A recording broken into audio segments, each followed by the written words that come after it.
고등학생이야? 오빠들이 어른이 되는 법 알려줄까?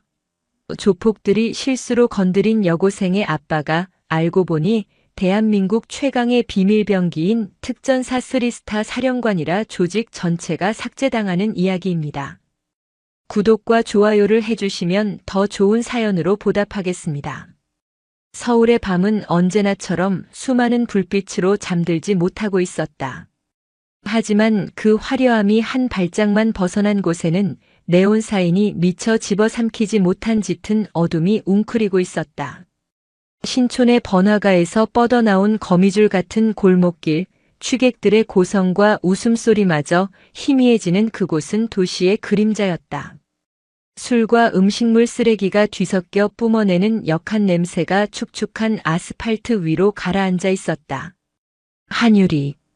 교복 치마 아래로 단단하게 뻗은 다리가 어둠을 가르며 나아갔다. 17, 무진여자고등학교 2학년. 그녀의 발걸음은 또래 여고생들처럼 가볍거나 망설이지 않았다. 마치 잘 닦인 군화처럼 절도 있고 망설임이 없었다. 어깨의 맨 가방에는 문제집과 함께 땀에 전 도복이 들어있었다. 오늘도 어김없이 도장에서 3시간의 수련을 마친 뒤였다. 땀을 쏟아낸 뒤에 상쾌함과 근육의 기분 좋은 통증이 온몸을 감쌌다.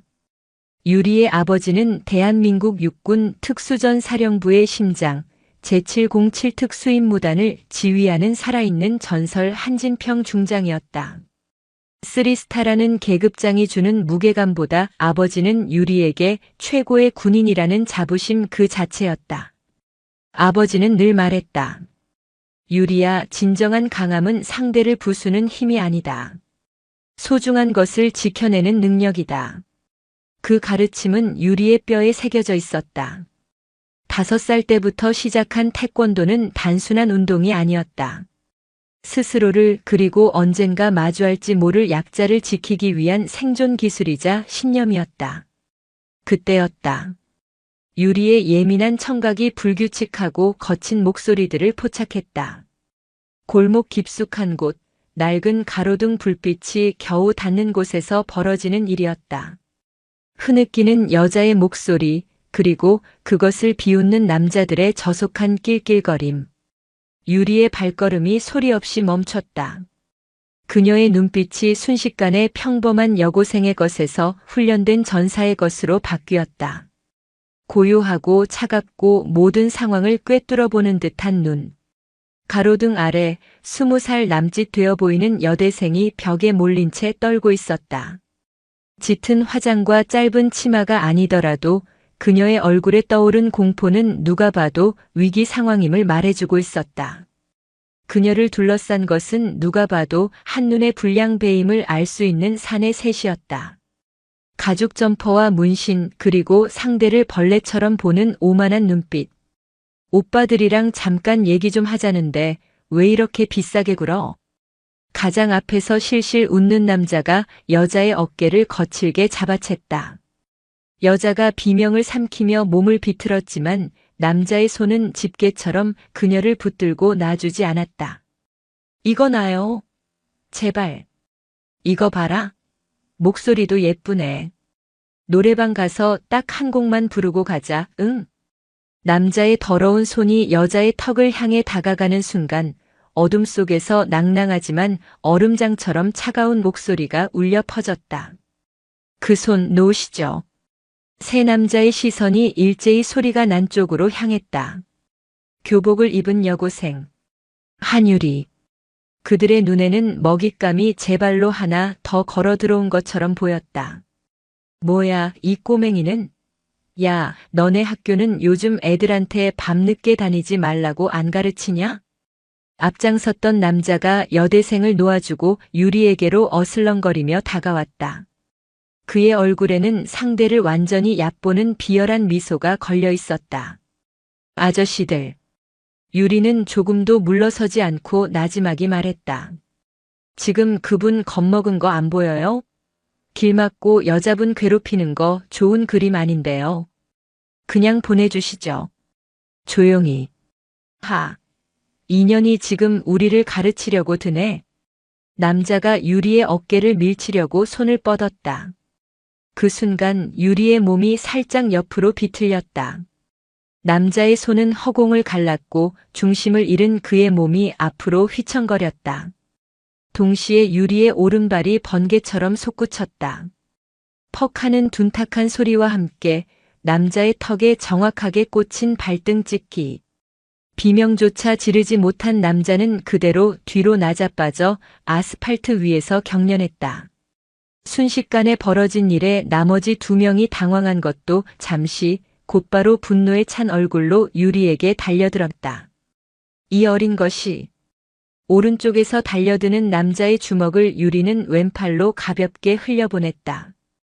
동시에 안으로 파고들며 오른 팔꿈치로 남자의 명치를 강타했다. 컥 하는 신음과 함께 남자는 숨을 부여잡고 쓰러졌다. 이제 남은 것은 한 명.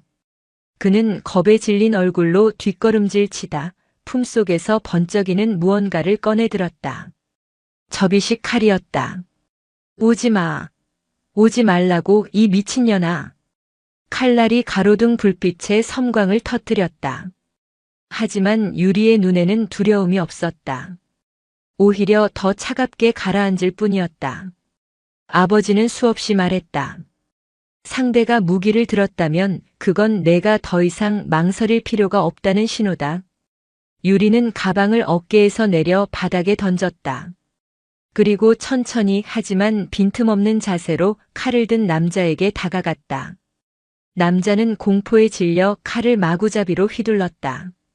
유리는 상체를 숙이고 뒤로 젖히는 최소한의 움직임으로 칼날을 모두 피했다. 마치 춤을 추는 나비 같았지만 그 움직임 하나하나는 수천 번의 반복으로 다져진 강철 같은 정확성을 담고 있었다. 남자의 호흡이 거칠어지고 움직임이 커진 순간 유리는 기회를 놓치지 않았다. 안으로 파고들며 왼손으로 칼을 든 남자의 손목을 낚아채 꺾었다. 뚝 하는 소름 끼치는 소리와 함께 남자의 손에서 칼이 떨어져 나갔다. 비명이 터져 나오기도 전에 유리의 오른손 손날이 남자의 목 옆 경동맥을 정확하게 가격했다. 남자는 눈이 뒤집힌 채 그대로 무너져 내렸다. 정적이 흘렀다.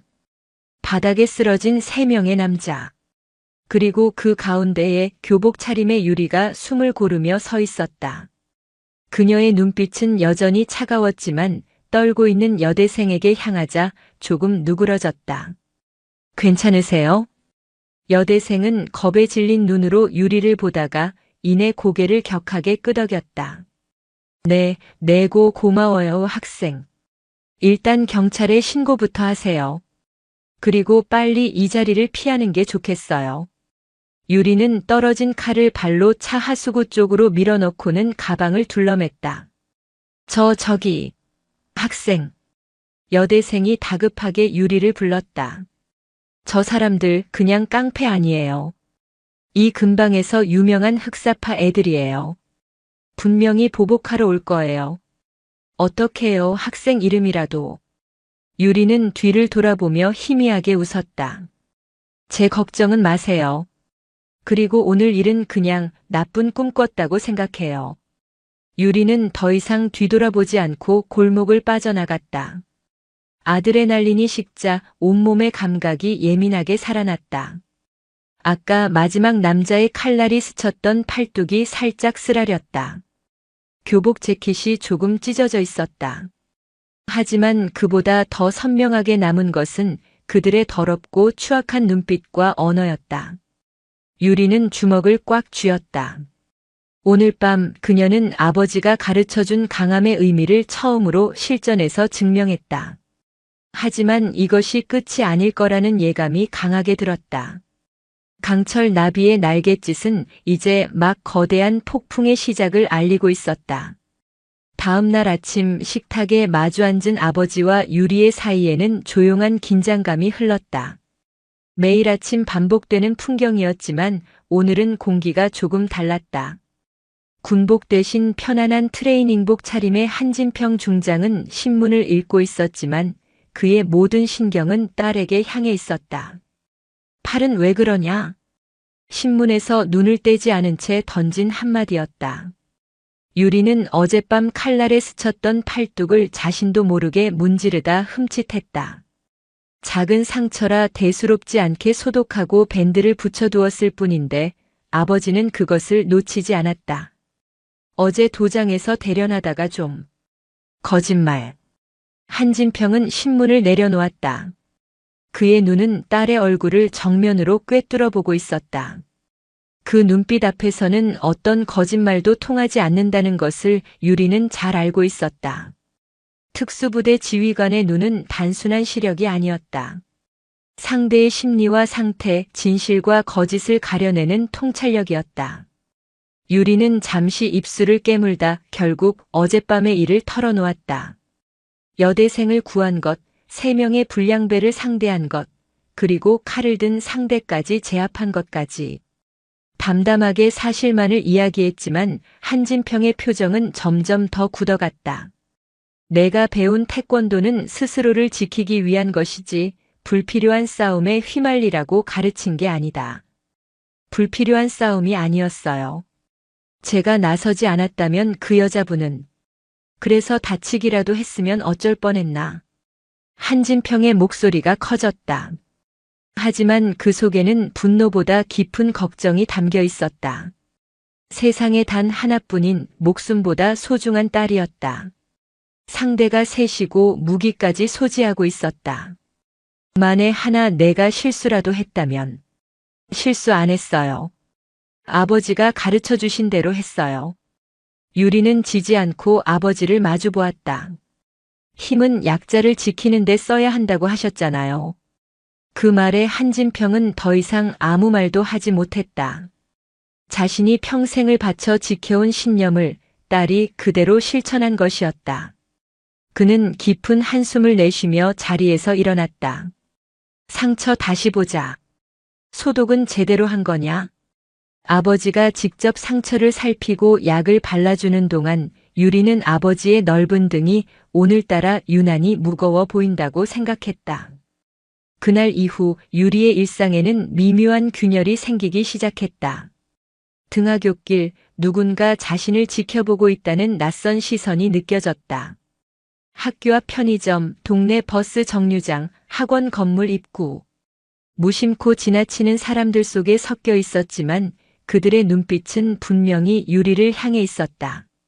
어젯밤 골목에서 봤던 그들과 비슷한 부류의 인간들이었다. 학교 생활도 편치 않았다. 어젯밤의 소문은 꼬리를 물고 퍼져나갔다. 경찰에 신고했던 여대생의 진술, 그리고 목격자들의 소문이 뒤섞여 무진여고 2학년 한유리가 조폭 3명을 때려 눕혔다는 식으로 와전된 것이다. 아이들은 유리를 경외와 두려움이 섞인 눈으로 쳐다봤다. 어떤 아이들은 그녀를 영웅처럼 대했지만 대부분은 슬금슬금 피했다. 결국 담임 선생님이 유리를 교무실로 불렀다. 유리야, 요즘 너에 대한 소문이 좋지 않구나. 남자애들이랑 싸웠다는 게 사실이니? 싸운 게 아니라. 어찌되었든 구설에 오르는 건 좋지 않아. 특히 너는 아버님 명예에 흠이 가면 안 되지 않니? 당분간은 조용히 지내고 친구들이랑도 너무 어울려 다니지 마라.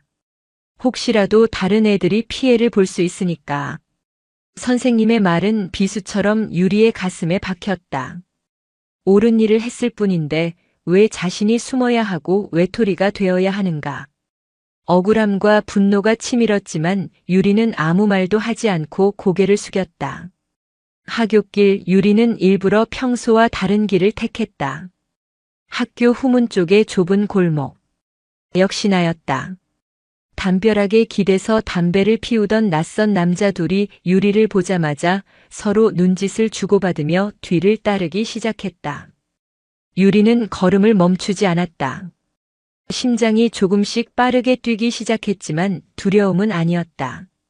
오히려 차가운 분노가 머리끝까지 차올랐다. 유리는 인적이 드문 공원 안으로 들어섰다. 남자들도 망설임 없이 따라 들어왔다. 공원 중앙의 벤치에 이르러서야 유리는 걸음을 멈추고 뒤를 돌아봤다. 저한테 볼 일 있으세요? 남자들은 씩 웃으며 다가왔다. 학생, 우리가 누군지 알지? 어제 우리 동생들 작살낸 게 너라며? 그래서요?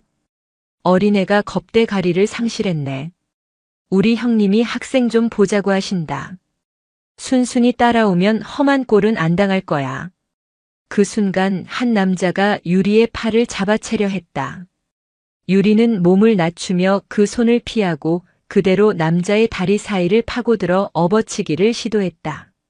하지만 남자는 예상했다는 듯 뒤로 물러섰고 다른 남자가 뒤에서 유리를 덮쳤다. 혼자가 아니었다. 공원 나무 뒤 미끄럼틀 뒤에서 대여섯 명의 남자들이 더 나타나 유리를 포위했다. 어이구, 힘도 좋아.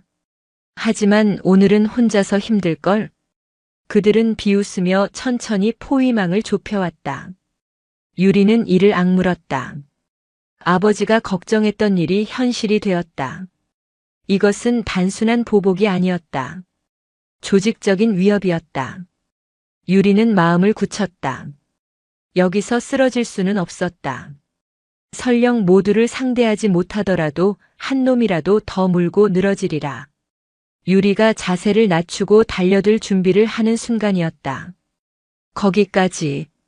낮고 위험 있는 목소리가 공기 전체를 얼어붙게 만들었다. 조폭들의 시선이 일제히 소리가 난 곳으로 향했다. 공원 입구 검은색 세단 옆에 한 남자가 서 있었다. 평범한 신사복 차림이었지만 그의 몸에서 뿜어져 나오는 기운은 평범하지 않았다. 마치 잘 벼려진 칼날 같은 혹은 먹이를 노리는 맹수 같은 압도적인 존재감. 한진평 중장이었다. 그는 천천히 딸을 포위한 무리를 향해 걸어왔다. 그의 발걸음에는 조금의 망설임도 두려움도 없었다. 오직 차가운 분노와 상대를 압도하는 위압감만이 존재했다. 내 딸에게 무슨 짓이냐? 한진평의 등장은 전장의 흐름을 순식간에 바꿔놓았다. 대여섯 명의 조폭들은 자신들이 포위하고 있던 사냥감이 아니라 갑자기 나타난 최상위 포식자를 마주한 초식동물처럼 굳어버렸다. 평범한 중년 신사라고 하기에는 그의 눈빛과 기세가 너무도 살벌했다. 수십 년간 생사의 경계를 넘나들며 다져진 군인의 기백은 동네 양아치들이 감당할 수 있는 수준의 것이 아니었다. 뭐야 이 아저씨는? 가장 가까이 있던 조폭 하나가 허세를 부리며 앞으로 나섰다. 아저씨, 상관없는 일에 끼어들면 다쳐요. 저 계집의 아빠라도 되나? 내가 제 아빠다. 한진평은 조폭의 눈을 똑바로 바라보며 나지막이 말했다. 그의 목소리는 끓어오르는 용암처럼 낮고 뜨거웠다.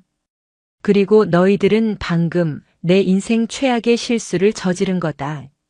말이 끝나기 무섭게 한진평의 몸이 움직였다.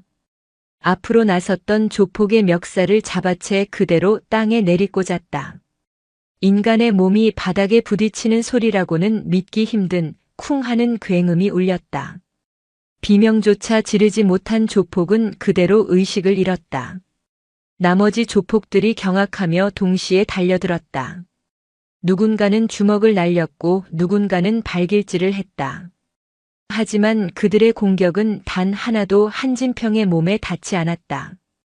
그는 최소한의 움직임으로 모든 공격을 피하고 흘리고 받아냈다. 그의 움직임은 군더더기 없이 간결하고 효율적이었다. 특전사 요원들에게 가르치는 실전 격투술, 크라브 마가였다. 사람을 가장 빠르고 효과적으로 무력화시키는 데에만 초점이 맞춰진 살인 기술. 한진평의 손바닥이 날아드는 주먹을 받아내며 그대로 상대의 팔을 꺾었다. 팔꿈치 관절이 부러지는 끔찍한 소리와 함께 조폭의 비명이 터져나왔다. 뒤에서 덮치려던 다른 조폭의 복부를 팔꿈치로 가격하고 돌아서며 목을 후려쳤다. 단 두 번의 공격에 거구의 남자가 거품을 물고 쓰러졌다. 상황은 싸움이 아니었다. 일방적인 진압이었다. 한유리가 보여준 태권도가 절도 있고 화려한 무예였다면 한진평이 보여주는 격투술은 오직 파괴와 제압을 위한 냉혹한 기술의 집합체였다. 조폭들은 공포에 질려 도망치려 했지만 한진평은 단 한 명도 놓아주지 않았다. 다리를 걸어 넘어뜨리고 관절을 꺾어 무력화시켰다. 불과 1분도 채 되지 않아 공원 바닥에는 신음하는 조폭들만이 나뒹굴고 있었다. 한진평은 거친 숨 한 번 몰아쉬지 않고 넥타이를 살짝 바로잡으며 딸에게 다가갔다. 괜찮으냐? 네. 아버지. 유리는 충격과 경외가 뒤섞인 눈으로 아버지를 바라봤다. 도장에서 사범님들에게 혹은 텔레비전 속 군인들에게서 보았던 강함과는 차원이 다른 진짜 실전의 힘을 눈앞에서 목격한 것이다. 한진평은 바닥에서 신음하는 놈들 중 가장 직급이 높아 보이는 자에게 다가가 멱살을 잡아 일으켰다. 내 놈들 소속이 어디냐? 누가 시켰지? 남자는 공포에 질려 눈도 마주치지 못하고 벌벌 떨었다. 말 못합니다. 말하면 저 죽습니다. 말하지 않아도 죽는다. 한진평의 눈빛이 살기로 번뜩였다. 그는 남자의 손가락 하나를 잡아 뒤로 꺾었다. 우두둑 하는 끔찍한 소리와 함께 남자의 처절한 비명이 공원에 울려 퍼졌다. 다시 묻겠다. 누구냐? 흑사파. 마동철 마 사장님이 시켰습니다. 제발 살려주세요. 흑사파 마동철. 한진평은 그 이름을 머릿속에 새겼다. 그는 남자를 바닥에 던져버리고는 품에서 휴대폰을 꺼내 어딘가로 전화를 걸었다. 나다. 지금 서울 서대문구 연희동에 있는 비둘기 공원. 처리할 쓰레기들이 좀 있다. 경찰 말고 아는 애들 좀 보내라. 조용하게. 전화를 끄는 한진평은 유리의 어깨를 감쌌다. 가자 집에. 집으로 돌아오는 차 안 부녀 사이에는 무거운 침묵이 흘렀다. 유리는 창밖을 보며 생각에 잠겼다. 오늘 아버지는 자신을 지키기 위해 직접 나섰다. 하지만 이것이 근본적인 해결책이 될 수 없다는 것을 알았다. 흑사파라는 조직이 존재하는 한 위협은 언제든 다시 찾아올 것이다. 보복은 더 집요하고 잔인한 형태로 돌아올 수도 있었다. 아버지. 유리가 먼저 침묵을 깼다. 이대로 괜찮을까요? 저 때문에 아버지가 위험해지실 수도. 한진평은 운전대를 잡은 채 전방을 주시하며 말했다. 그놈들이 감히 군인을, 그것도 현역 장성을 건드렸다고 생각하느냐. 천만의 말씀이다. 그놈들은 그저 자기 딸을 지키려는 한 아버지를 건드린 것뿐이다. 그의 목소리는 담담했지만 그 안에 담긴 분노의 무게는 결코 가볍지 않았다. 그리고 유리야. 내 잘못이 아니다. 너는 옳은 일을 했다. 비겁하게 숨거나 피하지 않았지. 아버지는 그런 내가 자랑스럽다. 다만 이 세상에는 법과 상식만으로 해결되지 않는 썩어빠진 구석이 너무도 많다. 오늘 내가 본 것처럼. 한진평은 차를 세우고 유리를 바라봤다. 이제부터는 아빠가 나설 차례다. 그 버러지 같은 놈들이 다시는 이 땅에 발붙이지 못하게 뿌리까지 뽑아버릴 테니. 그것은 단순한 다짐이 아니었다. 대한민국 최고의 특수부대를 지휘하는 사령관이 내리는 선멸작전의 개시 명령이었다. 그의 눈에는 더 이상 딸을 걱정하는 아버지의 모습이 아니었다. 적을 눈앞에 둔 지휘관의 냉철하고 결단력 있는 빛이 번뜩이고 있었다.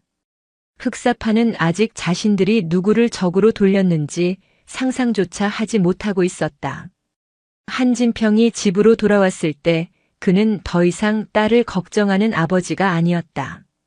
그는 대한민국에서 가장 위험한 남자, 적의 심장부에 비수를 꽂는 임무를 수행하는 특수전 사령부의 수장이었다. 그의 서재는 평범한 가장의 공간이 아니었다.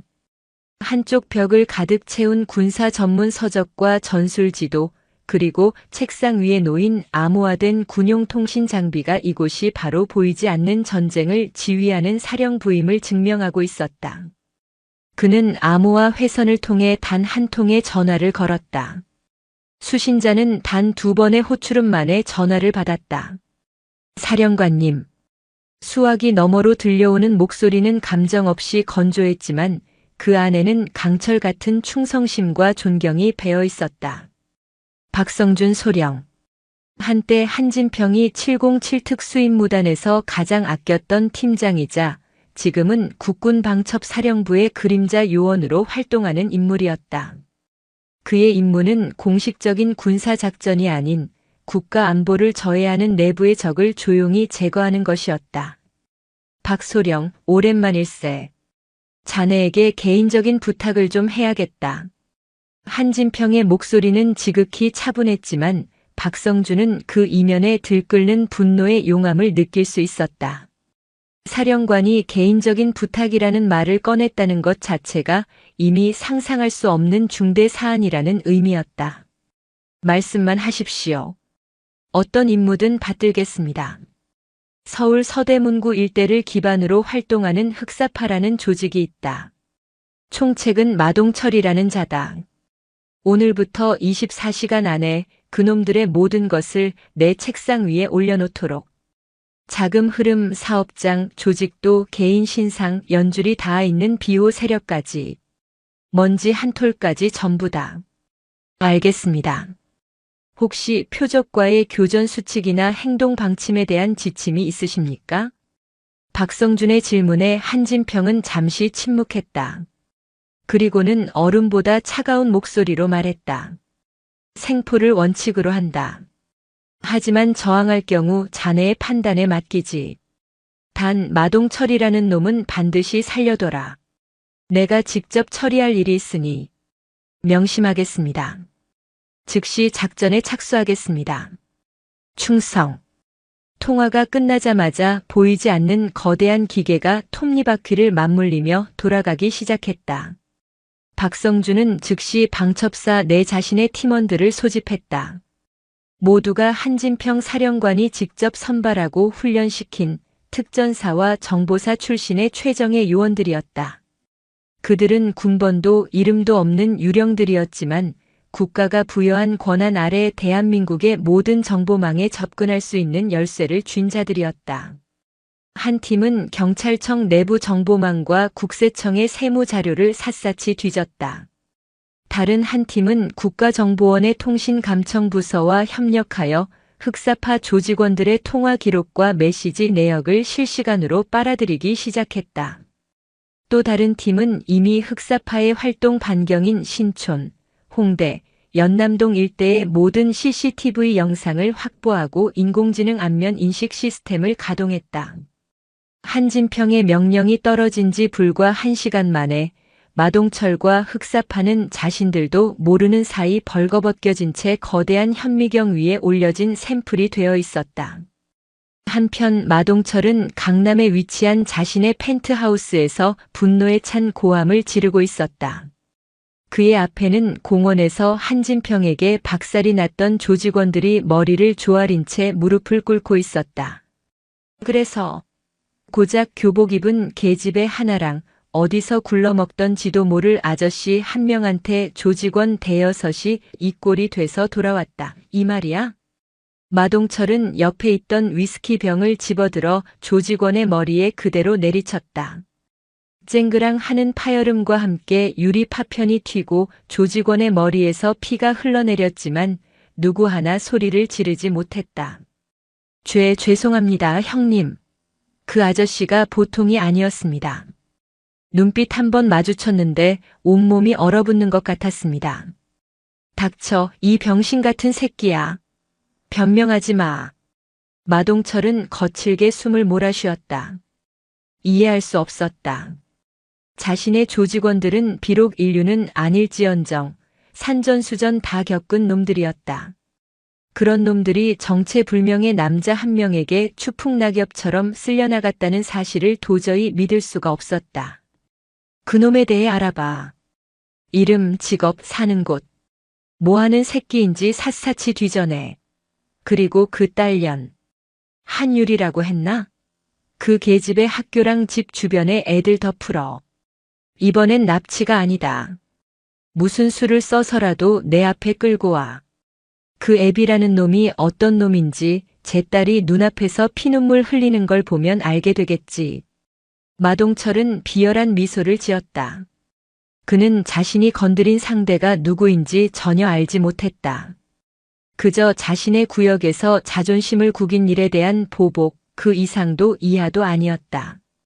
그는 자신의 정보원들을 총동원해 한진평의 뒷조사를 시작했지만 그들이 알아낼 수 있는 것은 극히 제한된 정보뿐이었다. 한진평, 예비역 육군 대령 출신의 군납업체 고문.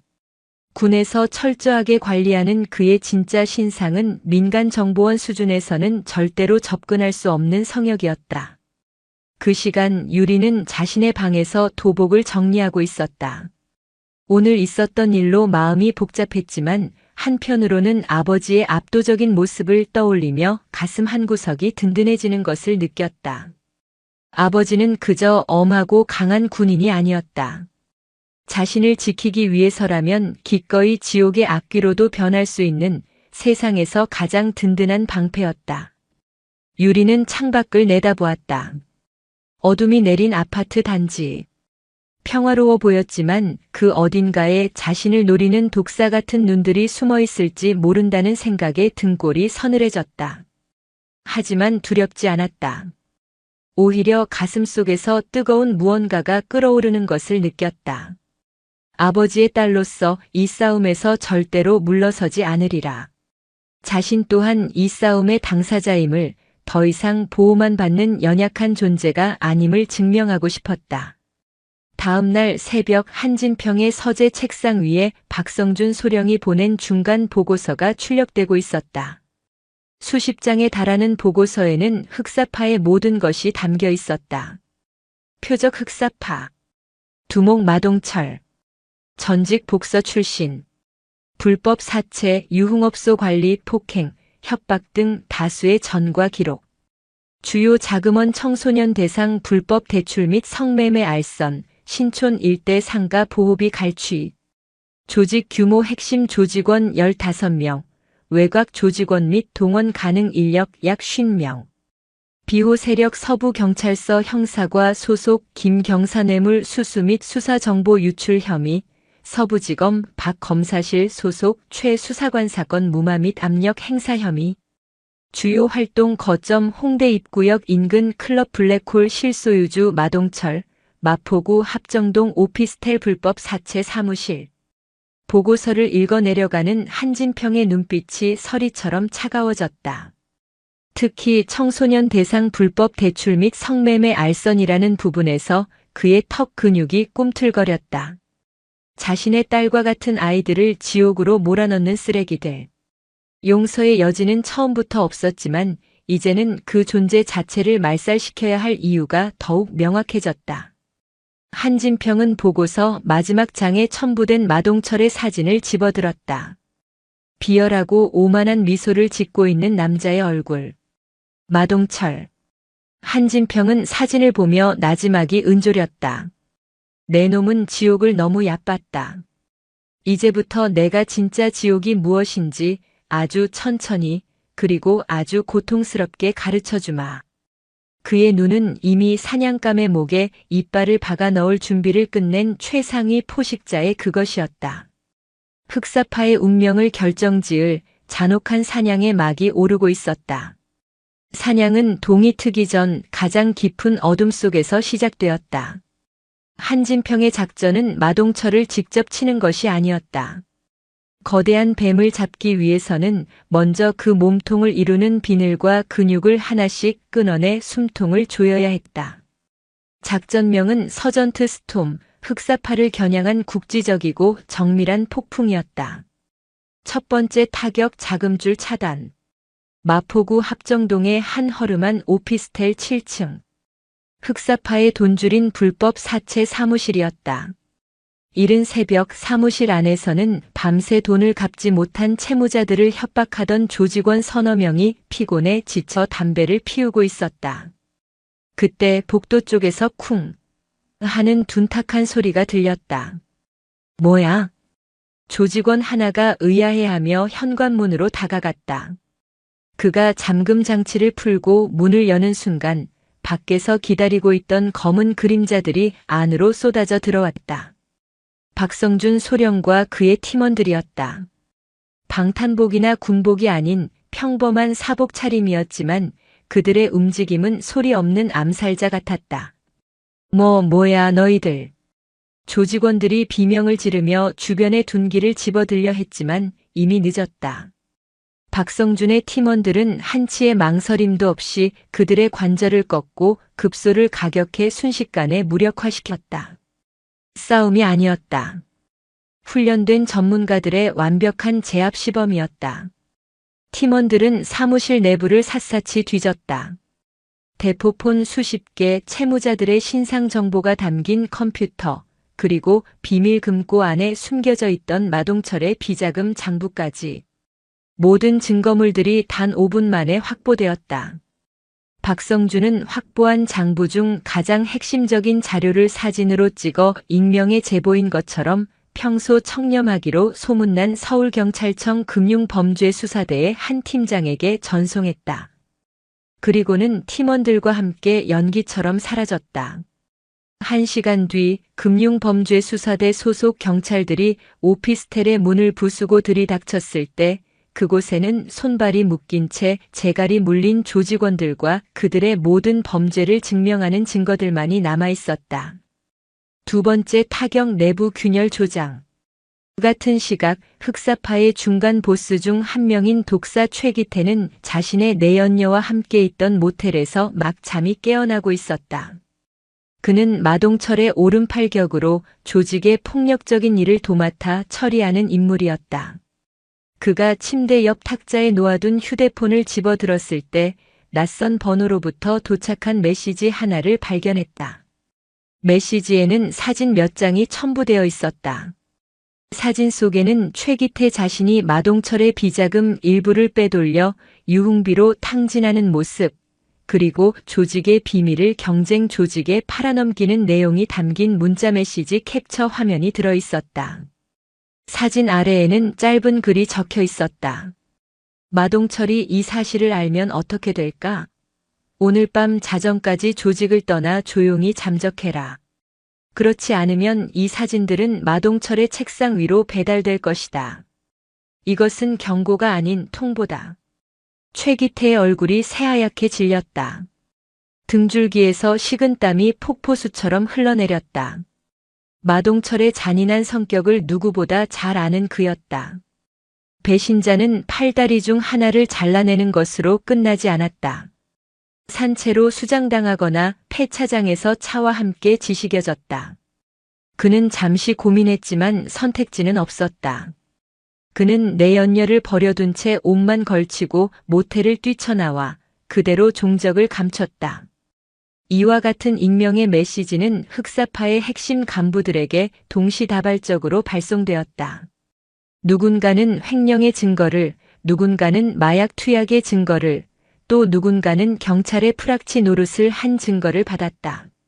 한진평의 팀은 이미 그들의 모든 약점을 손에 쥔 채 그들 스스로가 서로를 의심하고 불신하게 만들어 조직을 내부에서부터 붕괴시키고 있었다. 세 번째 타격 물리적 거세. 그날 밤 마동철의 지시를 받은 행동대원들이 한 상가의 보호비를 뜯으러 가는 길이었다. 인적이 드문 지하 주차장. 그들이 차에서 내리는 순간 주차장의 모든 불이 동시에 꺼졌다. 완전한 암흑 속에서 조직원들이 당황하는 사이 어둠 속에서 소리 없는 폭풍이 그들을 덮쳤다. 크악,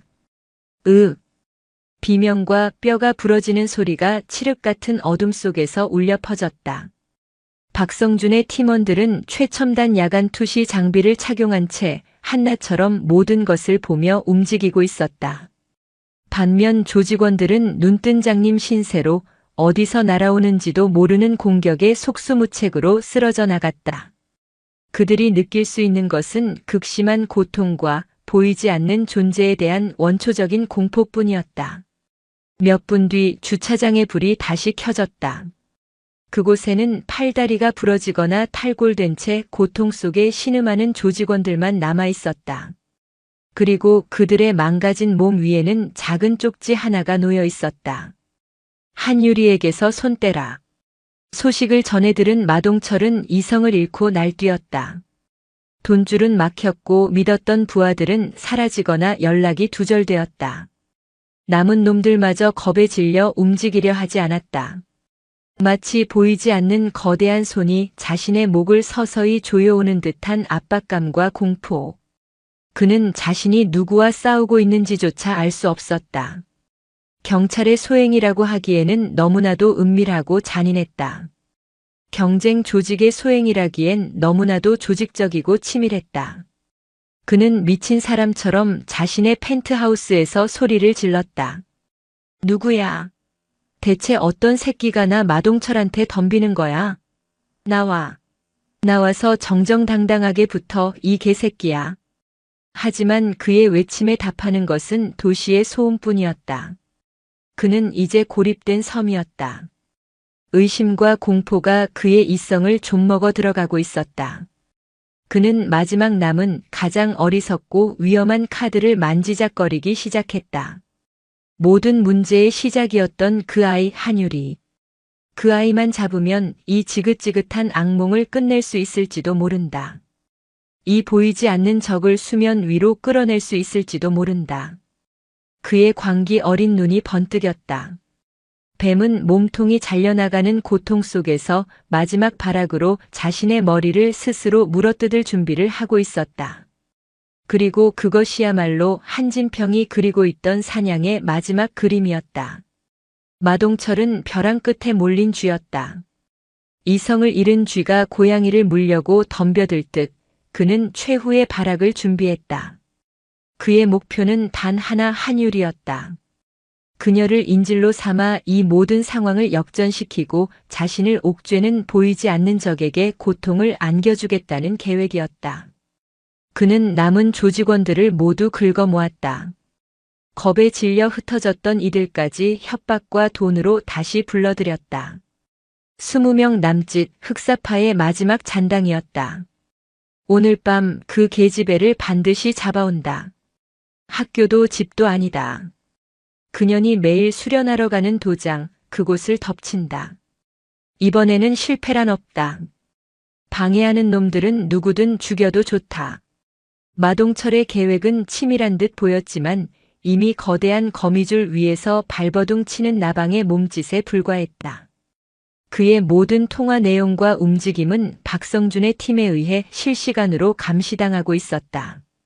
한진평은 보고를 받으며 차가운 미소를 지었다. 뱀이 스스로 머리를 단두대 위에 올려놓은 격이었다. 그날 저녁 유리는 평소처럼 도복을 챙겨 집을 나섰다. 아버지의 표정은 평소와 다름없이 무뚝뚝했지만 유리는 그 눈빛 속에 담긴 비장함을 읽을 수 있었다. 유리야. 현관을 나서는 유리를 한진평이 불러 세웠다. 오늘 밤 무슨 일이 있어도 절대로 겁먹지 마라. 아빠를 믿고 내 자신을 믿어라. 너는 약하지 않다. 내 아버지. 유리는 굳은 결의에 찬 눈빛으로 대답하고 문을 나섰다. 그녀는 오늘 밤이 모든 것을 끝낼 결전의 날이 될 것임을 직감했다. 두렵기보다 오히려 심장이 뜨겁게 뛰었다. 유리가 향한 곳은 평소 다니던 도장이 아니었다. 한진평이 미리 준비해둔 인천항 부근의 거대한 폐창고였다. 낡은 철문과 깨진 유리창, 내부에 희미한 전등 불빛만이 깜빡이는 곳. 이곳이 바로 마동철과 흑사파를 위한 마지막 무대였다. 유리가 창고 안으로 들어서자 약속이라도 한 듯 주변의 어둠 속에서 수십 개의 헤드라이트가 동시에 켜지며 창고 주변을 대낮처럼 밝혔다. 마동철과 그의 조직원들이 타고 온 차량들이었다. 그들은 창고를 완벽하게 포위하고 있었다. 역시 미끼였군. 애송이 같은 년 제 발로 함정에 걸어 들어왔구나. 마동철이 차에서 내리며 비열하게 웃었다. 그의 손에는 은색 권총이 들려 있었다. 불법으로 밀수한 러시아제 토카레프 권총. 그가 가진 마지막 비장의 카드였다. 조직원들이 쇠파이프와 야구방망이를 들고 창고 안으로 쏟아져 들어왔다. 그들은 넓은 창고 한가운데에 홀로 서 있는 교복 차림의 유리를 보며 조롱 섞인 웃음을 터뜨렸다. 저 계집애 하나 잡자고 우리가 이 난리를 핀 거야? 오늘은 뼈도 못 추릴 줄 알아라. 유리는 조금도 흔들리지 않았다. 그녀는 천천히 태권도 기본 자세를 취했다. 그녀의 눈빛은 폭풍 전야처럼 고요했지만 그 안에는 모든 것을 불태울 듯한 분노의 불꽃이 타오르고 있었다. 마동철이 권총을 유리의 머리에 겨누며 다가왔다. 내 애비 어디 있냐? 쥐새끼처럼 숨어서 장난질만 치는 내 애비한테 전해라. 딸년 목숨이 아까우면 당장 내 앞에 기어나오라고. 그 순간이었다. 탕, 탕, 탕, 탕. 창고 지붕과 벽에 설치된 조명들이 연쇄적으로 터져나가며 일대가 다시 암흑에 휩싸였다. 아니, 암흑이 아니었다. 오직 마동철과 유리가 있는 창고 중앙 무대만을 남겨둔 채 모든 주변 조명이 꺼진 것이었다. 혼란에 빠진 조직원들의 머리 위로 어둠 속에서 수십 개의 붉은 레이저 포인트가 조용히 나타나 그들의 이마와 심장을 겨누기 시작했다. 창고 2층 난간과 어둠 속에 몸을 숨기고 있던 저격수들. 군복이 아닌 검은 전투복을 입은 박성준과 그의 팀원들이었다. 그들의 손에 들린 소총은 단순한 K2가 아니었다. 소음기와 고성능 조준경이 장착된 대테러 작전에 사용되는 특수 소총이었다. 움직이는 놈은 쏜다. 확성기를 통해 울려 퍼지는 박성준의 냉정한 목소리에 조직원들은 그 자리에 얼어붙었다. 그리고 창고의 거대한 철문이 육중한 소리를 내며 열렸다. 문 너머 어둠 속에서 한 남자가 천천히 걸어 들어왔다. 군복이 아닌 검은색 택티컬 슈트 차림의 한진평이었다. 그의 얼굴에는 어떤 감정도 떠오르지 않았다. 오직 눈앞의 적을 절멸시키겠다는 차가운 결의만이 서려 있었다. 나를 찾았나 버러지. 한진평의 목소리에 마동철의 얼굴이 공포로 일그러졌다. 바로 그놈이었다. 공원에서 자신의 부하들을 쓰레기처럼 쓸어버렸던 악몽 같던 그 남자. 너 도대체 정체가 뭐야? 내 놈 같은 쓰레기가 알 필요 없는 이름이다. 한진평은 마동철을 향해 천천히 걸어갔다. 마동철은 공포에 질려 뒷걸음질 치다가 자신의 손에 권총이 들려있다는 사실을 깨달았다. 오지 마. 오면 쏴버릴 거야. 내 딸 대가리를 날려버리겠다고. 그는 미친 사람처럼 소리치며 유리의 머리에 총구를 바싹 갖다 댔다. 하지만 유리는 눈 하나 깜빡하지 않았다. 오히려 마동철의 팔을 붙잡고 있던 손에 힘을 주었다. 한진평은 걸음을 멈췄다. 그리고는 나지막이 말했다. 쏴라. 뭐라고? 내 놈 손에 들린 그 장난감으로 내 딸을 쏠 수 있다면 한번 쏴봐라. 한진평의 눈빛에는 일말의 흔들림도 없었다. 그것은 딸의 목숨을 담보로 한 도박이 아니었다. 딸의 능력에 대한 절대적인 신뢰, 그리고 눈앞의 적에 대한 완벽한 경멸이었다. 마동철이 당황하며 망설이는 찰나의 순간, 유리의 몸이 폭발하듯 움직였다. 그녀는 마동철의 팔을 잡고 있던 손으로 그의 손목을 꺾어 비틀었다. 동시에 몸을 낮추며 다른 손으로 총구를 하늘로 밀어 올렸다. 탕! 총알은 허공을 갈랐다. 이어지는 동작으로 유리의 무릎이 마동철의 급소를 냅다 찍어 올렸다. 억하는 비명과 함께 마동철이 총을 놓치며 고꾸라졌다. 모든 것이 끝났다. 한진평은 무너진 마동철에게 다가가 그의 머리채를 잡아챘다. 그리고는 그의 귓가에 지옥의 사신처럼 속삭였다. 내가 말했지. 진짜 지옥을 보여주겠다고. 그는 마동철을 끌고 창고 밖으로 나갔다. 박성준의 팀원들이 일사불란하게 움직여 남은 조직원들을 모두 제압하고 입에 재갈을 물렸다. 그들은 경찰에 넘겨지지 않을 것이다. 법의 심판은 그들에게 너무나도 관대한 처사였다. 그들은 신원 미상의 범죄자들로 처리되어 조용히 이 세상에서 증발하게 될 터였다. 잠시 후 한진평이 창고 안으로 돌아왔다. 그의 손에는 더 이상 마동철이 없었다. 그는 묵묵히 딸에게 다가가 흐트러진 머리카락을 부드럽게 정리해 주었다. 잘했다, 내 딸. 그 한마디에 강철 같던 유리의 눈에 뜨거운 눈물이 차올랐다. 그녀는 아버지의 품에 와락 안겼다. 길고 길었던 악몽이 끝나는 순간이었다. 인천항의 새벽 바람이 부녀의 곁을 스쳐 지나가며 피비린내 나는 밤의 흔적을 씻어내고 있었다. 흑사파라는 이름의 독사는 그렇게 흔적도 없이 소멸했다. 인천항의 폐창고에 새벽이 찾아왔을 때 그곳에는 아무 일도 없었다는 듯 스산한 바닷바람만이 맴돌고 있었다. 간밤에 처절했던 사투는 한편의 악몽처럼 흔적도 없이 사라졌다. 핏자국도 깨진 유리 조각도 탄 피 하나도 남아있지 않았다. 박성준 소령이 이끄는 그림자팀은 자신들의 존재 이유를 증명하듯 완벽한 뒷정리를 마친 후였다. 마동철을 포함한 흑사파의 잔당들은 검은색 밴에 실려 어디론가 향하고 있었다. 그들의 눈은 가려지고 입에는 재갈이 물려 있었으며 손발은 케이블 타이로 단단히 결박된 상태였다. 그들이 도착한 곳은 경기도 외곽의 한 군사시설 지하, 공식적인 기록에는 존재하지 않는 신문시설이었다. 지금부터 너희들의 이름과 과거는 없다. 방음 처리된 하얀 방 안 박성준이 무표정한 얼굴로 그들 앞에 섰다. 너희는 대한민국에서 사망 처리될 것이다. 가족들은 너희가 불법 도박선을 타다 실종된 것으로 알게 되겠지. 너희에게는 두 가지 선택지가 있다. 첫 번째는 여기서 조용히 사라져 우리가 지정하는 제3세계 국가의 어느 외딴 섬 염전에서 남은 평생을 보내는 것이다. 두 번째는 저항하다가 이 자리에서 말 그대로 소멸하는 것이다. 그의 목소리에는 어떤 감정도 실려 있지 않아 오히려 더 섬뜩했다. 조직원들은 공포에 질려 미친 듯이 고개를 끄덕였다. 법의 심판? 교도소? 그것은 차라리 잡이었다. 그들은 이제 국가라는 거대한 기계 아래 이름도 존재도 지워진 채 영원히 사회로부터 격리될 운명이었다.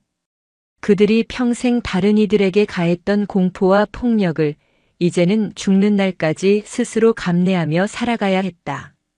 한진평이 약속했던 진짜 지옥은 바로 이것이었다. 같은 시각 서울에서는 또 다른 형태의 정리가 진행되고 있었다. 서부경찰서 형사과 사무실, 김경사는 어젯밤부터 이어진 숙직 근무에 지쳐 컵라면으로 아침을 때우고 있었다. 그는 흑사파로부터 정기적으로 상납을 받으며 그들의 뒤를 봐주던 부패 경찰이었다. 최근 흑사파가 무언가에 크게 휘말린 것 같다는 낌새는 챘지만 마동철과의 연락이 끊겨 답답하던 참이었다. 그때 말쑥한 정장 차림의 남자가 그의 책상 앞으로 다가왔다. 박성준이었다. 김 경사님이시죠? 잠시 드릴 말씀이 있습니다. 누구쇼? 김 경사는 귀찮다는 듯 퉁명스럽게 대꾸했다. 박성준은 말없이 서류 봉투 하나를 그의 책상 위에 올려놓았다. 봉투 안에는 김 경사가 마동철로부터 돈을 받는 장면이 찍힌 고화질 사진 여러 장과 두 사람이 나눈 통화 녹취록 그리고 그 돈이 흘러들어간 차명 계좌의 거래 내역이 빼곡히 정리된 문서가 들어 있었다. 김 경사의 얼굴에서 핏기가 사라졌다. 손에 들고 있던 컵라면을 떨어뜨릴 정도로 사색이 되었다. 이게 다 뭐야? 당신 대체 누구야? 제가 누구인지는 중요하지 않습니다. 박성준은 그의 눈을 똑바로 보며 나지막이 말했다. 중요한 건 이 서류의 사본이 지금 즉시 청와대 민정수석실과 대검찰청 감찰부로 넘어갈 수도 있다는 사실입니다. 그렇게 되면 경사님은 단순히 옷을 벗는 수준에서 끝나지 않겠죠. 아마 남은 인생을 감옥에서 보내셔야 할 겁니다. 원하는 게 뭐요? 김 경사의 목소리가 벌벌 떨리고 있었다. 오늘 중으로 사직서 제출하십시오. 그리고 당신 가족들과 함께 이 도시를 아니, 이 나라를 떠나십시오. 동남아 어디든 좋습니다. 2번 다시는 돌아오지 마십시오. 만약 이 약속을 어길 시 저는 오늘 드린 이 서류를 당신이 가장 두려워하는 사람에게 보내게 될 겁니다. 박성준은 아무 일도 없었다는 듯 조용히 형사과 사무실을 나갔다. 김경사는 의자에 주저앉아 한동안 멍하니 허공만 바라보았다. 그 같은 시각 서부지검의 최 수사관 역시 똑같은 방식으로 자신의 모든 비리가 담긴 서류를 전달받고 조용히 사표를 제출했다. 거대한 조직의 비호 아래 기생하던 부패한 공권력의 말단들은 그렇게 소리 소문 없이 잘려나갔다. 모든 것이 제자리로 돌아가는 듯 했다. 며칠 뒤 유리는 다시 교복을 입고 등교했다. 학교는 여전히 시끄럽고 평범했다. 하지만 유리는 더 이상 예전의 유리가 아니었다. 그녀의 세상은 한번 부서졌다가 다시 조립된 기계처럼 모든 것이 이전과 다르게 느껴졌다. 복도를 지나갈 때 아이들의 시선이 느껴졌다. 이전의 두려움이나 경외와는 다른 호기심과 알 수 없는 거리감이 섞인 시선. 흑사파의 실종은 지역사회에서 큰 화제가 되었다. 경찰은 단순 가출 혹은 조직 간의 세력 다툼으로 인한 잠적으로 잠정 결론 내렸지만 뒷골목에서는 그들이 보이지 않는 무언가에 의해 하룻밤 만에 증발했다는 소문이 흉흉하게 돌았다. 그리고 그 소문의 중심에는 항상 무진여고의 한유리라는 이름이 따라다녔다. 유리는 애써 그런 시선들을 무시했다. 하지만 모든 감각이 이전보다 몇 배는 더 예민해져 있었다. 누군가 뒤에서 걸어오는 발소리, 창밖에서 들리는 자동차 소리, 무심코 스쳐 지나가는 사람의 눈빛 하나하나에 반사적으로 반응했다. 몸은 평온한 일상으로 돌아왔지만 영혼은 여전히 최고 수준의 경계 태세를 풀지 못하고 있었다. 점심시간 식당에서 밥을 먹고 있을 때였다. 누군가 그녀의 앞에 식판을 놓고 앉았다. 얼마 전 골목길에서 유리가 구해줬던 여대생 박소희였다. 유리 학생 맞죠? 나 기억해요? 네. 안녕하세요, 언니. 여기 학교 다닌다는 얘기 듣고 계속 찾아오고 싶었는데 무서워서 망설였어요. 미안해요. 소희의 얼굴은 그날 밤처럼 겁에 질려 있지 않았다. 화장기 없는 수수한 얼굴이었지만 한결 편안해 보였다. 제가 뭐가 무서워요? 괜찮으세요? 네. 학생 덕분에요. 정말 정말 고마워요. 소희는 진심이 담긴 눈으로 유리를 바라봤다. 그리고는 작은 선물 상자를 건넸다. 별건 아니고 그냥 고마워서. 그리고 이것 때문에 유리 학생이 힘든 일 겪었다는 소문 들었어요. 정말 미안해요. 아니에요. 언니 잘못 아니에요. 그리고 전 괜찮아요. 유리는 선물을 받으며 희미하게 웃었다. 괜찮지 않았지만 괜찮다고 말해야 했다.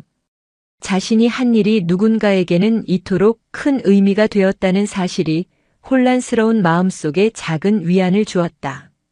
그날 밤 유리는 자신의 방 책상에 앉아 소희가 준 선물을 열어보았다. 예쁜 만년필이었다. 만년필 옆에는 작은 카드도 들어있었다. 세상을 바꿀 수는 없겠지만 당신 덕분에 제 세상은 지켜졌습니다. 어둠 속에서 빛이 되어주어 고맙습니다. 유리는 카드를 가만히 내려다보았다. 아버지가 했던 말이 떠올랐다. 진정한 강함은 소중한 것을 지켜내는 능력이라고. 자신은 그 가르침을 따랐을 뿐인데 세상은 너무나도 복잡하고 시끄러웠다. 옳고 그름의 경계가 희미했고 정의를 행한 대가는 고독과 상처로 돌아왔다. 유리는 만년필을 꽉 쥐었다. 이 모든 혼란과 상처의 끝에서 자신이 무엇을 지켜야 하고 어떤 사람이 되어야 하는지 다시 한번 깊은 고민에 빠져들었다. 밤은 깊어갔고 소녀의 성장통은 침묵 속에서 더욱 단단한 껍질을 만들어내고 있었다. 흑사파가 사라진 지 한 달쯤 지났을 때였다. 유리의 일상은 안정을 되찾았지만 아버지와 딸 사이에는 보이지 않는 벽이 생긴 듯 어색한 침묵이 흘렀다. 그날 밤의 일은 암묵적인 금기어처럼 누구도 먼저 꺼내지 않았다. 유리는 아버지가 두려워졌고 한진평은 딸에게 자신의 다른 모습을 보여준 것이 마음에 걸렸다. 주말 오후 한진평은 서재에서 복잡한 서류를 검토하다 말고 거실로 나왔다. 유리는 소파에 앉아 멍하니 창밖을 바라보고 있었다. 앳된 얼굴에 드리워진 그늘이 아버지의 마음을 무겁게 짓눌렀다. 유리야, 내 아버지. 잠깐 나랑 드라이브나 갈까? 아버지가 먼저 내민 손이었다. 유리는 잠시 망설이다 조용히 고개를 끄덕였다. 검은색 세단은 서울을 벗어나 한적한 국도를 달렸다. 차 안에는 라디오 소리만 조용히 흐를 뿐 대화는 없었다. 차가 도착한 곳은 경기도 양평의 두물머리였다. 평화로운 강변 풍경이 분열을 맞았다. 두 사람은 강변을 따라 한참을 말없이 걸었다. 차가운 강바람이 유리의 머리카락을 흩날렸다. 먼저 침묵을 깬 것은 한진평이었다. 요즘 학교는 다닐만 하냐? 네. 그냥 똑같아요. 그날 밤 일 많이 무서웠지.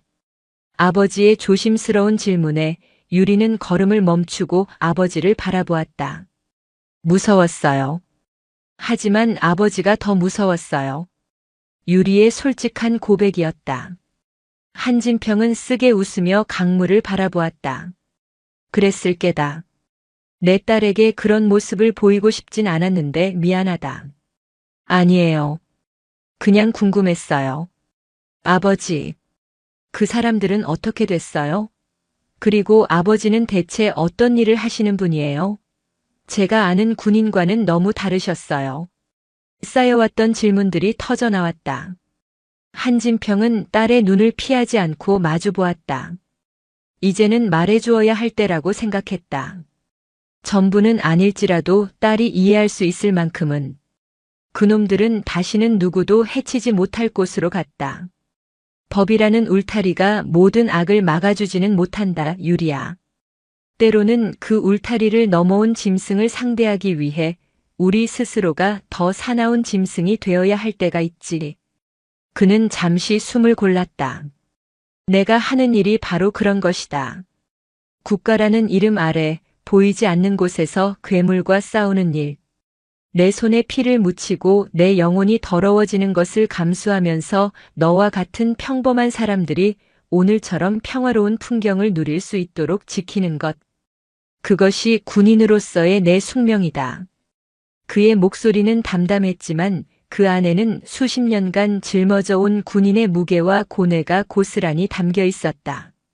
나는 내게 정의로운 영웅이 아니라 피도 눈물도 없는 괴물처럼 보였을지도 모른다. 하지만 유리야, 이것 하나만은 기억해다오. 내가 괴물이 되기로 결심한 유일한 이유는 내 목숨보다 소중한 너를 지키기 위해서였다. 아버지의 진심 어린 고백에 유리의 눈시울이 뜨거워졌다.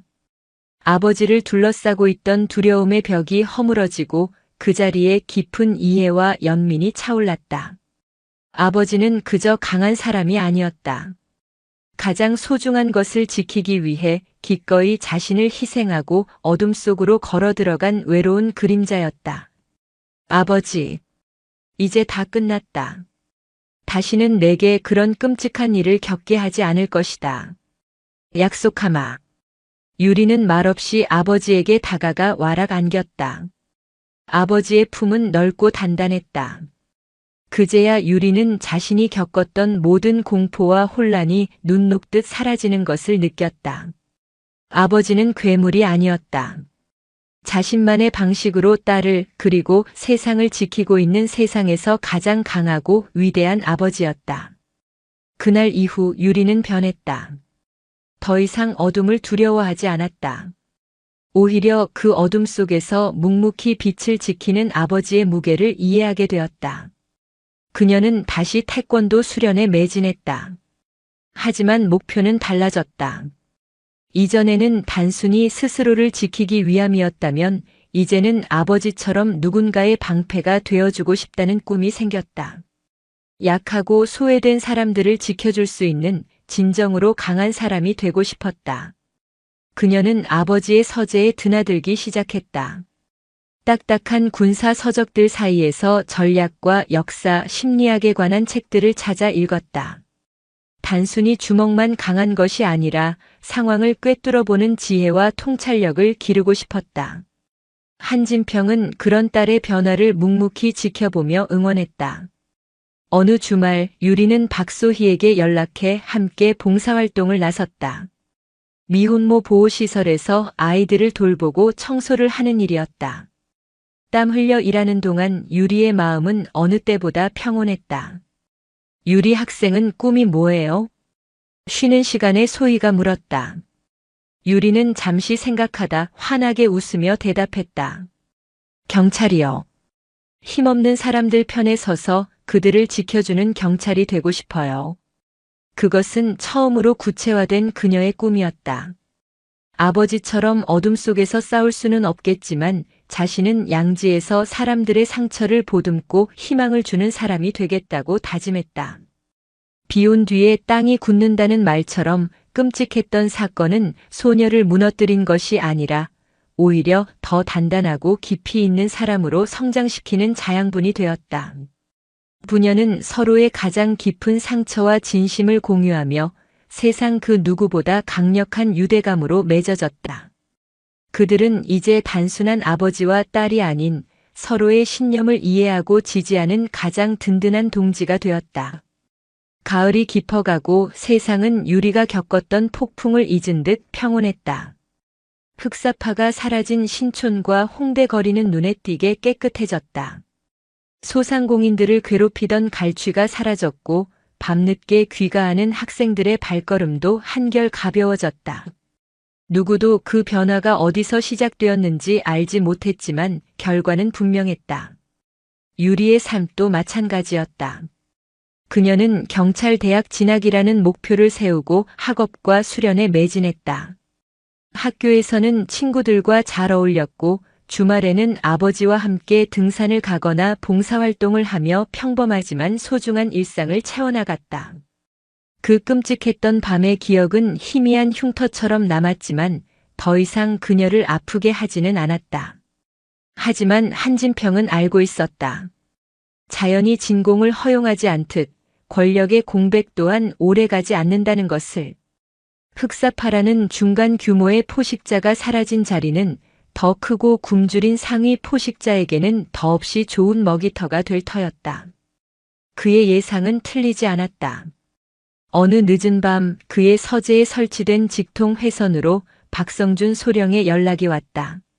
사령관님, 드릴 말씀이 있습니다. 무슨 일인가? 최근 서대문구와 마포구 일대에서 새로운 움직임이 포착되었습니다. 흑사파가 사라진 상권에 강남을 기반으로 하는 태왕홀딩스라는 기업이 조용히 영향력을 확대하고 있습니다. 태왕홀딩스. 표면적으로는 투자 자문과 부동산 개발을 하는 건실한 기업이었다. 하지만 그 실체는 각종 첨단 금융 사기와 돈 세탁, 기업형 도박 사이트 운영으로 막대한 자금을 굴리는 신종 범죄 조직이었다.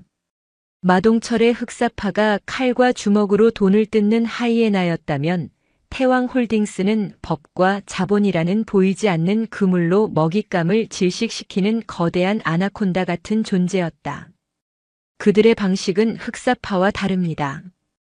폭력을 쓰지 않습니다. 자금난에 시달리는 가게에 낮은 이자로 접근해 돈을 빌려주고 교묘한 계약으로 가게를 통째로 집어삼키는 방식을 쓰고 있습니다. 이미 여러 상가 건물이 그들 소유로 넘어갔습니다. 총책은 누군가? 한진평의 질문에 박성준은 잠시 말을 골랐다. 그림자입니다. 이름도 나이도 얼굴도 정확히 알려진 바가 없습니다. 조직 내에서는 그저 양 회장이라고만 불립니다.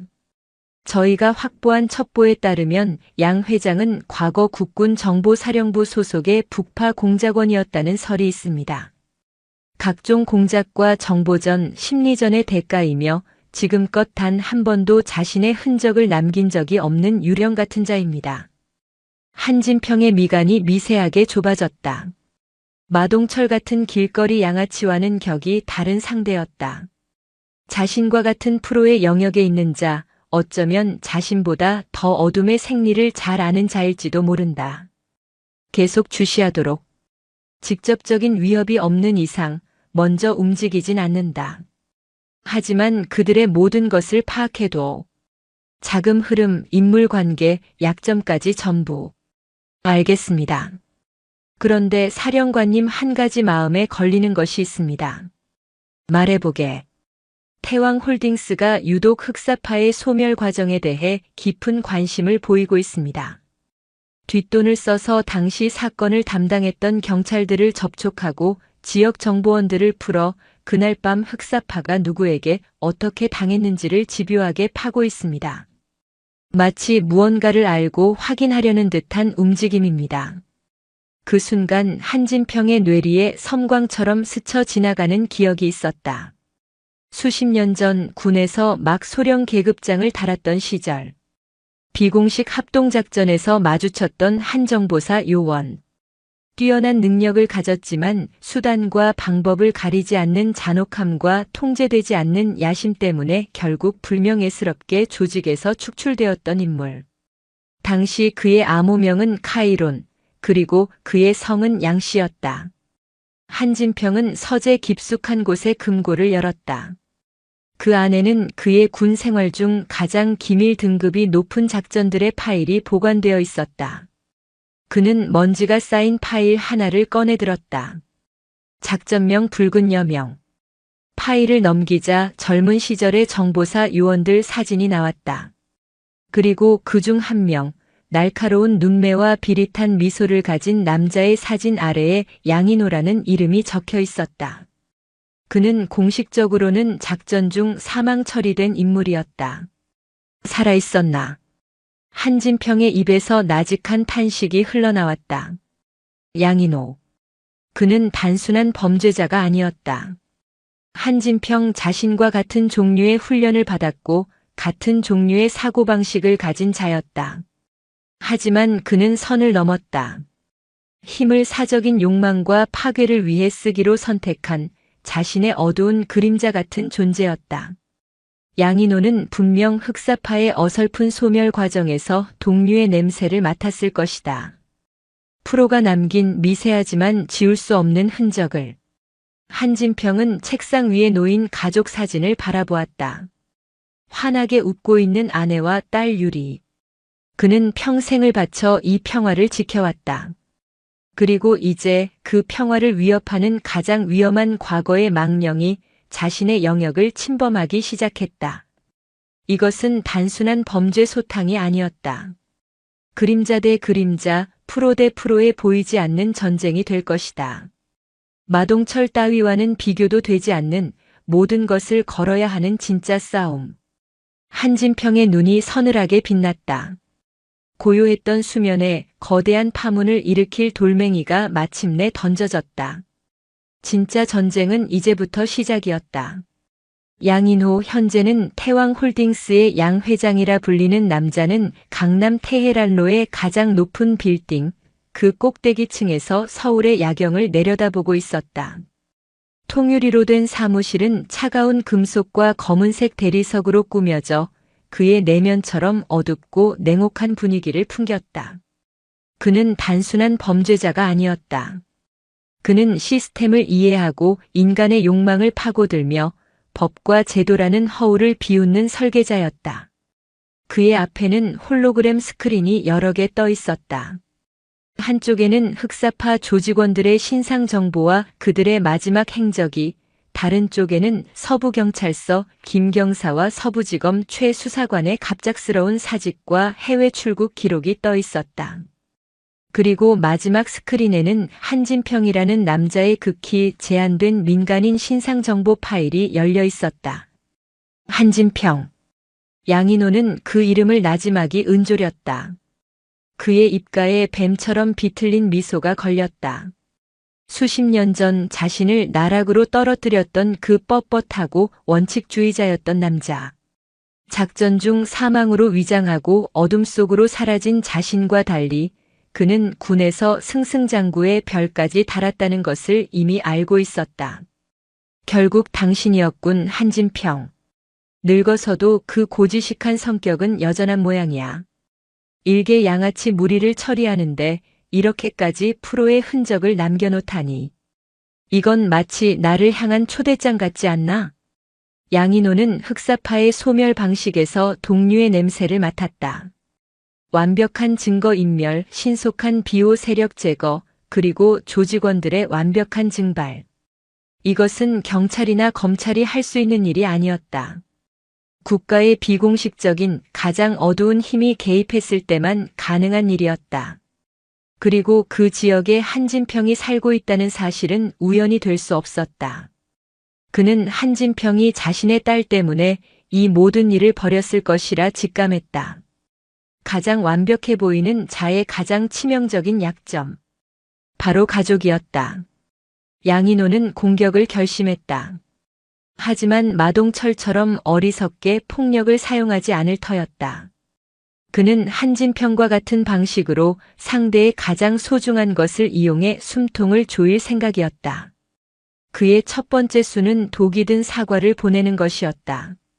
며칠 후 무진여자고등학교 교장실에 태왕장학재단의 이사라는 자가 찾아왔다. 그는 학교 발전을 위해 거액의 기부금을 약속하며 한 가지 조건을 내걸었다. 최근 불의에 맞서 용감한 행동을 한 것으로 알려진 2학년 한유리 학생을 올해의 용감한 청소년으로 선정해 재단 차원에서 특별 장학금과 표창을 수여하고 싶다는 것이었다. 학교 측으로서는 거절할 이유가 없는 너무나도 달콤한 제안이었다. 소식은 곧바로 유리에게 전해졌다. 유리는 즉시 무언가 잘못되었음을 직감했다. 태왕이라는 이름, 그리고 너무나도 자기적인 접근 방식. 그녀는 하교 후 아버지에게 이 사실을 알렸다. 한진평은 딸의 이야기를 듣는 내내 표정 변화가 없었다. 하지만 그의 눈은 이미 전장의 한복판에 서 있는 지휘관의 그것으로 변해 있었다. 올 것이 왔구나. 아버지, 이거 함정이죠? 어떻게 해야 해요? 두려우냐? 한진평의 질문에 유리는 고개를 저었다. 아니요. 이제 두렵지 않아요. 아버지와 함께라면요. 딸의 단단한 눈빛을 확인한 한진평은 결심을 굳혔다. 더 이상 유리를 자신의 등 뒤에 숨겨둘 수 없었다. 그녀는 이제 단순한 보호의 대상이 아닌 이 전쟁을 함께 치를 동지였다. 그래. 이건 양인호가 우리에게 던진 탐색전이다. 여기서 우리가 도망치거나 거절하면 그놈은 우리가 무언가를 숨기고 있다는 확신을 갖게 되겠지. 피할 수 없다면 그 함정 안으로 직접 걸어들어가 판을 뒤집어야 한다. 한진평은 박성준 소령을 집으로 불렀다. 세 사람은 서재에 마주 앉아 마지막 작전을 구상하기 시작했다. 작전명은 체크메이트. 유리야, 너는 재단의 제안을 받아들여야 한다. 시상식에 참석해서 그들이 주는 장학금과 상장을 받아라. 아마 양인호 본인이 직접 나타나거나 그의 대리인이 너를 떠보려 할 것이다. 그들의 어떤 질문에도 너는 그저 평범하고 용감한, 그리고 아버지를 자랑스러워하는 여고생을 연기해야 한다. 제가 할 수 있을까요? 할 수 있다. 너는 내 딸이다. 너의 침착함과 담대함이 이 작전의 성패를 가를 가장 중요한 열쇠다. 한진평은 딸의 어깨를 굳게 잡았다. 그리고 박성준을 향해 고개를 돌렸다. 박소령.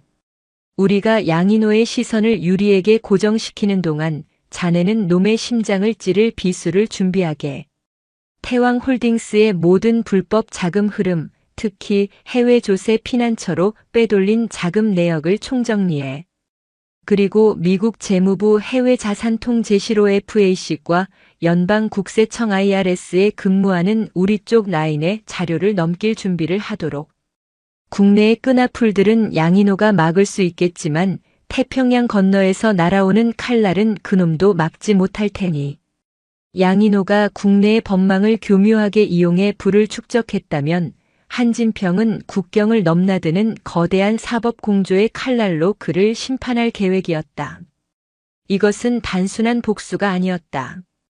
국가의 시스템을 조롱하고 국민을 기만하는 악을 가장 거대하고 합법적인 시스템의 힘으로 뿌리 뽑으려는 고도의 전략이었다. 약속된 시상식 날 유리는 아버지가 골라준 단정한 원피스를 입고 약속 장소인 도심의 한 호텔 연회장으로 향했다. 약속 장소에는 수많은 기자들과 재단 관계자들이 모여 있었다. 그리고 그 중심 단상 위에는 인자한 미소를 띤 중년 신사가 서 있었다. 양인호였다. 그는 재단 이사장이라는 가짜 신분으로 직접 유리를 맞았다. 학생이 한유리 양이군요. 이야기 많이 들었습니다. 정말 대단하고 용감한 학생입니다. 양인호는 유리에게 악수를 청하며 그녀의 눈을 뚫어지게 쳐다봤다.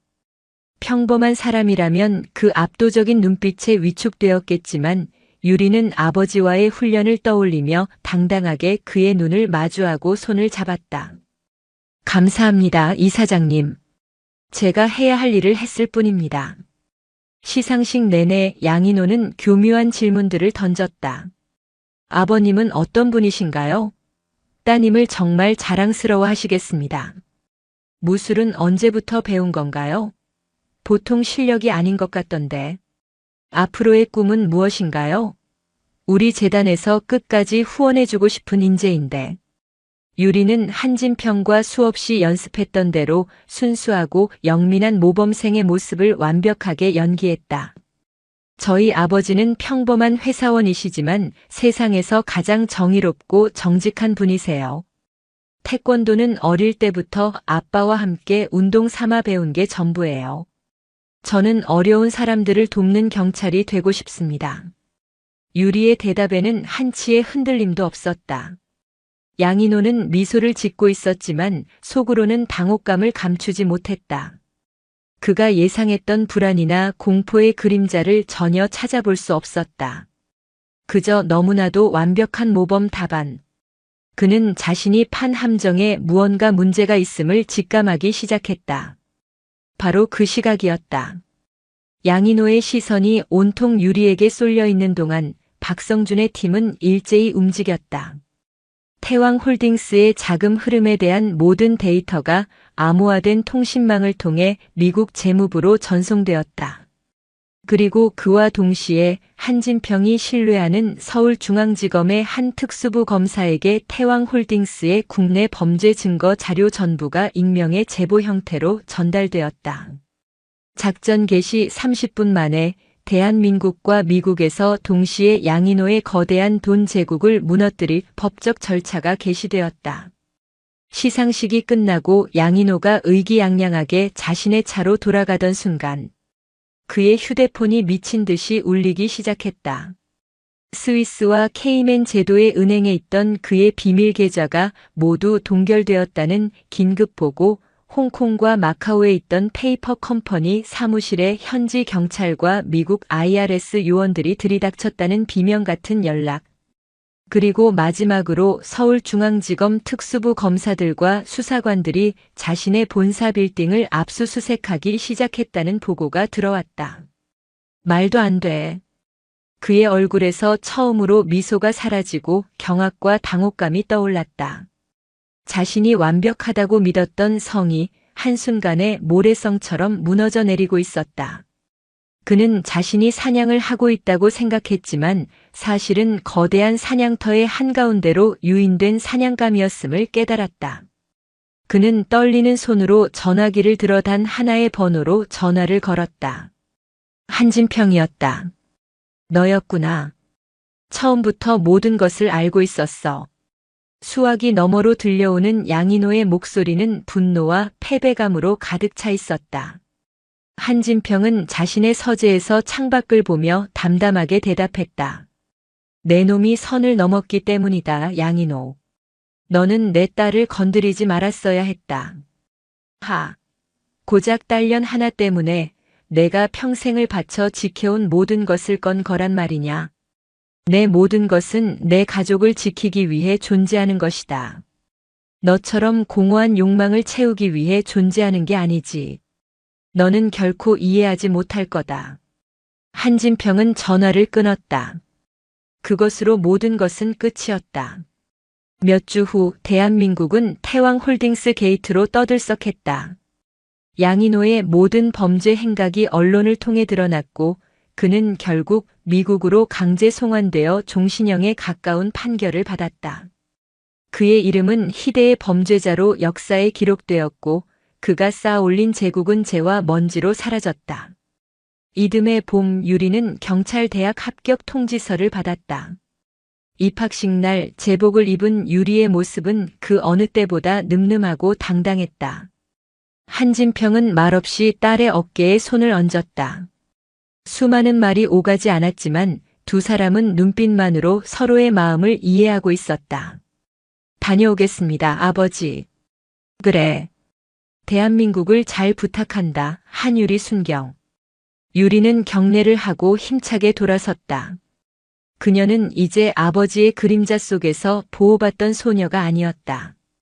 스스로의 힘으로 빛을 향해 나아가는 정의로운 수호자로서의 첫걸음을 내딛고 있었다. 한진평은 멀어져가는 딸의 뒷모습을 오래도록 바라보았다. 길고 길었던 싸움은 끝났다. 그는 가장 소중한 것을 지켜냈고 그의 신념과 용기는 딸에게로 이어졌다. 어둠 속에서 괴물과 싸우던 외로운 파수꾼의 시대는 저물고 이제 밝은 태양 아래에서 희망을 지켜낼 새로운 영웅의 시대가 시작되고 있었다. 서울의 하늘은 그날따라 유난히 맑고 푸르렀다. 오늘도 인생지의 말씀을 잘 들어주셔서 감사합니다.